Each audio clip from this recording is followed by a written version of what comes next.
I will show you 3 ways to add prefixes or suffixes. All of them will much improve your work efficiency.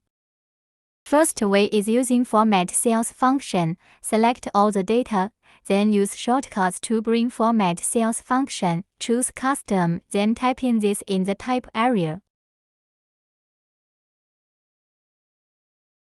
If the data is a number, you need to change add key to hash key.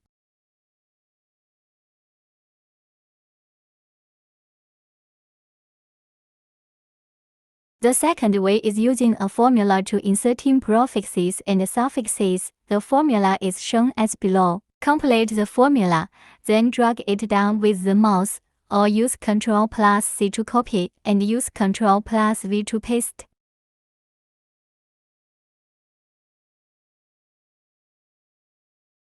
The last way is using a powerful shortcut. It is Ctrl+E in the new cell. Type in the prefixes or suffixes, move the mouse to the cell below, and use Ctrl+E.